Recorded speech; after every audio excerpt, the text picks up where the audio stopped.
मुझे 7 साल हो गए एमएनसीज में काम करते करते, लेकिन स्टूडेंट्स या फ्रेशर्स किसी से भी पूछो तो आज भी वही सेम कहानी।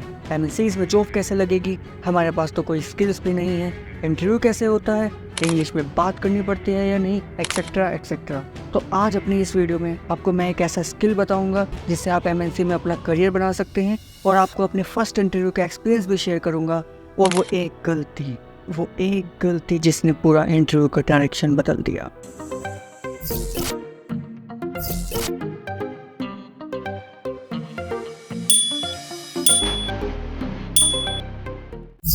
हर साल आपको पता है कितने ही बच्चे इंडिया में ग्रेजुएट होते हैं? 1 लाख, 2 लाख या 10 लाख? गवर्नमेंट के एक डेटा की माने तो मिनिस्ट्री ऑफ एजुकेशन के एक रिपोर्ट के हिसाब से सिर्फ 2020-21 में ही बीए में ग्रेजुएशन करने वाले 24 लाख बच्चे थे।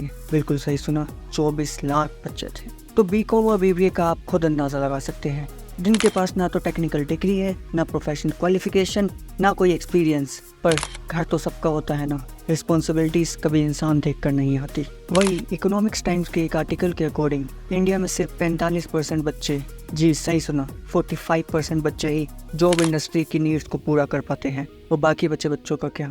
सोचिए कितने लाखों बच्चों के सपने अधूरे रह जाते हैं, और वो किसी अनऑर्गेनाइज सेक्टर में, जैसे कि किसी शॉप में या किसी दुकान में, या एक ऐसी जगह काम करने को मजबूर होते हैं जहाँ PF तो छोड़ो, ना जॉब सिक्योरिटी, ना सैलरी अच्छी, और लॉन्ग वर्किंग आवर्स का तो आप सबको पता ही है। तो वो ऐसा क्या करें जिससे उनकी कंडीशन में इम्प्रूव हो? ये एक्सप्लेन करने से पहले मैं आपको अपनी कहानी बताना चाहता हूँ। मेरा पहला इंटरव्यू CCD में हुआ। CCD यानी कैफे कॉफी डे, जिसमें क्वेश्चन था why do we hire you, और मैंने क्या आंसर किया? मनी। हाँ बिल्कुल सही सुना आपने, मनी। उस टाइम सबसे ज़्यादा ज़रूरत भी मनी की ही थी। और वैसे भी क्या आंसर करता मैं, क्योंकि उस टाइम ना कोई बताने वाला था, ना कोई समझाने वाला। यूट्यूब देखने के लिए तो फ़ोन भी नहीं था। इसके बाद क्या हुआ?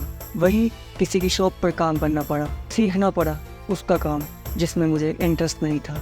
बिना छुट्टियों के, लॉन्ग वर्किंग आवर्स के, ना PFI ना कुछ, ना माँ के लिए कैश देना। फिर कुछ साल बाद मैंने MNC में अपना पहला इंटरव्यू दिया, जो कि अप्रोक्स 40 मिनट तक चला। बिल्कुल 40 मिनट तक, आधे घंटे से ज़्यादा। शुरू के 10 मिनट तक तो जो याद करके गया था, जो रट्टा लगा के गया था, वो सब बता दे, सब एकदम। बाकी के जो 30 मिनट बचे उसमें सब अपने आप निकला। वही जो सीखा था इतने टाइम में, रिजेक्शंस थे इधर उधर, कंपनीज में इंटरव्यू देते देते रिजेक्ट होते होते, एंड में उनका वही एक question, why do we hire you.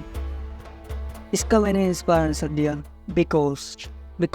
because I have all the qualification which need for this job. If you select me, I will do my best. हाँ और बेटर हो सकता था, या कुछ और भी ऐड हो सकता था, बट उस टाइम आज से करीब 7-8 साल पहले यही बोला था। और guess what? They selected me. Yes, they selected.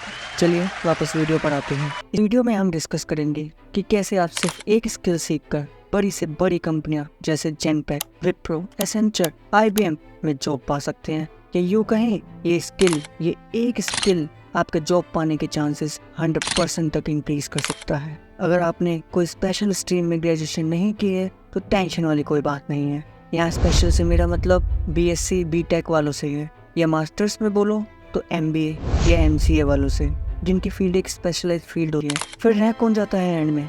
वही BA BCom वाले। BA BCom वाले अगर इन सब बच्चों में से जिनकी सरकारी जॉब का सपना है, या अपने बिजनेस करने वालों को हटा दो, तो मैक्सिमम बच्चों का सपना होता है कि पढ़ लिख कर एक बड़ी सी कंपनी में जॉब करेंगे, और जिनके घर के हालात ठीक नहीं हैं वो अपने घर का सहारा बनेंगे, खुद की और अपने परिवार की लाइफ को इम्प्रूव करेंगे।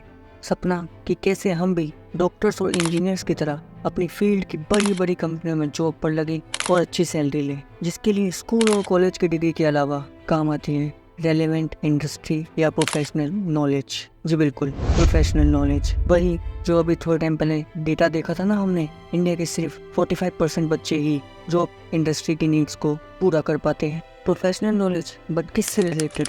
उसी से जिसमें आप अपने करियर बनाने का सोच रहे हो। आगे नहीं भी सोच रहे तो ये वीडियो उसी के ऊपर है। इस वीडियो में हम बात करेंगे एक ऐसी करियर फील्ड की जो कि बहुत इजी टू लर्न है, और साथ साथ आपके लिए ढेर सारी जॉब अपॉर्चुनिटीज़ भी लाती हैं। अगर किसी BA ग्रेजुएट से पूछो कि किस लाइन में जॉब चाहिए, तो ज़्यादातर वो कहेगा बस अच्छी सैलरी मिल जाए, या एक अच्छी सी कंपनी में जॉब लग जाए। ये ज़्यादा से ज़्यादा बोल देगा कि कोई कंप्यूटर वर्क हो जिससे मैं बैठ के आराम से काम कर सकूं, लेकिन उसे एग्जैक्टली क्या चाहिए ये उसे भी नहीं पता होता। इसमें उसकी गलती नहीं है, वो क्योंकि खुद क्लियर नहीं होता या यूँ कहीं अवेयर नहीं होता, इसलिए वो इसका आंसर भी ठीक से नहीं दे पाता। Accounts payable.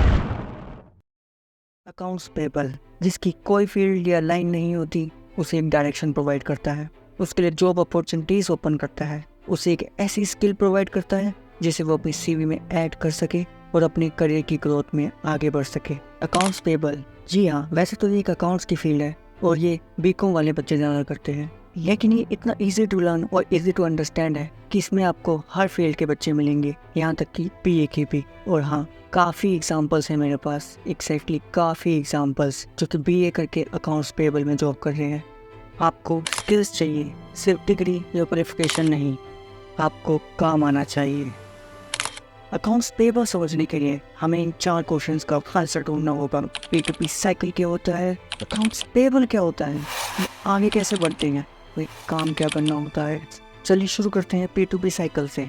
इसे समझने के लिए हम एक रियल लाइफ एग्जांपल की हेल्प लेंगे। इमेजिन कीजिए आपका फ़ोन ख़राब हो रहा है काफ़ी टाइम से, वो भी, और दिवाली का टाइम आ गया है, फ्लिपकार्ट और अमेज़ॉन पे सेल लगने वाले हैं। आपने सोचा यही सही टाइम है फ़ोन चेंज करने का, नया फ़ोन लेने का, पर घर से भी तो परमिशन चाहिए होगी। उन्हें बताना होगा कि मैं नया फ़ोन लेने वाला हूँ, ये फ़ोन ख़राब हो गया है। और अगर परमिशन मिल जाती है तो फ़ोन ख़रीदने से पहले आप रिसर्च करते हैं किस कंपनी का फ़ोन लूँ। आप अपने एक बजट बनाते हैं और पेमेंट कैसे करनी है ये डिसाइड करते हैं। ये सब डिसाइड करने के बाद जैसे ही सेल स्टार्ट होती है आप फ़ोन ऑर्डर कर देते हैं। जी हाँ दोस्तों, सोचो कौन सा फ़ोन ऑर्डर किया होगा, बिल्कुल वही जो आप सोच रहे हैं। आप कमेंट में लिख के मुझे बता सकते हैं। तो आपने फ़ोन ऑर्डर किया और घर पर मंगवाया, पार्सल चेक किया, उसका इनवॉइस चेक किया और पेमेंट की, बस यही था P2P साइकिल। हाँ सच में, वेट मैं समझाता हूँ। P2P साइकिल में सबसे पहले होता है identify the need, then raising the request, purchase order creation, supplier identification, order placement, delivery या shipment, receipt of goods, invoice verification और एंड में पेमेंट। इस स्टोरी की हेल्प से समझे तो आइडेंटिफाई द नीड मतलब फ़ोन पुराना हो गया है, नया फ़ोन लेना है। रेजिंग द रिक्वेस्ट मतलब घर पर बताना है और उनसे अप्रूवल लेना है। परचेज ऑर्डर क्रिएशन, अब ये घर का मैटर था, किसी कंपनी का नहीं, इसलिए घर की परमिशन को ही हम परचेज ऑर्डर क्रिएशन मान लेते हैं। सप्लायर आइडेंटिफिकेशन, किस कंपनी का फ़ोन लूँ, इसमें आपने वेंडर या सप्लायर फाइनलाइज किया। ऑर्डर प्लेसमेंट मतलब फ्लिपकार्ट या अमेज़ॉन की सेल में ऑनलाइन ऑर्डर प्लेस करना। डिलीवरी या शिपमेंट, फ़ोन का आपके घर पर रिसीव होना। रिसिप्ट ऑफ गुड्स, कई बार आपने देखा होगा जब प्रोडक्ट रिसीव होता है तो आपसे एक साइन करवाते हैं स्लिप पर, हो गया वो आपका GR जिसे कहते हैं गुड्स रिसिप्ट। फिर आता है इनवॉइस वेरिफिकेशन, आपने लेने से पहले इनवॉइस देखा और अपना नेम, एड्रेस, प्रोडक्ट वेरीफाई किया।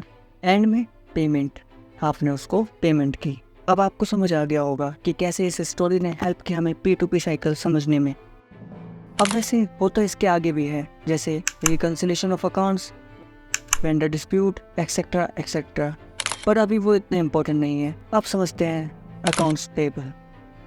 अकाउंट्स पेबल, इसमें क्या काम होता है? इसका काम स्टार्ट होता है इनवॉइस वेरिफिकेशन से। जब आपके पास गुड्स यानी कि सामान आ गया हो और इनवॉइस रिसीव हो गया हो या होने वाला हो, इसमें आपका काम होता है मैचिंग का। मैचिंग किसका किससे? इनवॉइस का गुड्स रिसिप्ट से। गुड्स रिसिप्ट यानी कि जो सामान आपके पास आया है उसके रिसिप्ट्स जो GRB कहलाती है, उसमें ये देखना होता है कि कहीं वेंडर पैसे ज़्यादा तो नहीं मांग रहा, कहीं सामान कुछ और मंगाया और कुछ और तो नहीं भेज दिया, कहीं गलत सामान तो नहीं भेज दिया, या सही वेंडर का इनवॉइस है भी या नहीं, यानी सामान किसी और ने भेजा और इनवॉइस किसी और वेंडर का। ऐसे बहुत सारे काम आप करते हो, तभी तो आप अपनी फील्ड के प्रोफेशनल बनते हो। और बिलीव मी, अगर ये अभी भी मुश्किल लग रहा है आपको तो इसे और इजी करने के लिए आपको एक एग्जांपल देता हूँ। इमेजिन कीजिए राशन वाली दुकान से महीने का राशन आया है आपके घर पर और मम्मी ने आपको स्लिप पकड़ा दी कि आपको सामान चेक करना है कि जो मंगाया था वो आया है या नहीं, या इसने सही सामान भेजा है, पूरा सामान आया है या नहीं। बस यही वेरिफिकेशन आपको एक कंपनी लेवल पर कुछ स्टैंडर्ड्स के साथ करनी होती है, जिसकी आपको प्रॉपर ट्रेनिंग भी मिलती है। पर वो ट्रेनिंग कितने दिन की होती है, अब ये तो कंपनी पे डिपेंड करता है। तो सवाल आता है, इसे और अच्छे से कैसे सीखें। ऐसे तो आपके अकाउंट्स की बुक में भी अकाउंट्स पेबल से रिलेटेड चैप्टर होता है, और जॉब के टाइम पर कंपनीज भी आपको ट्रेनिंग देती हैं।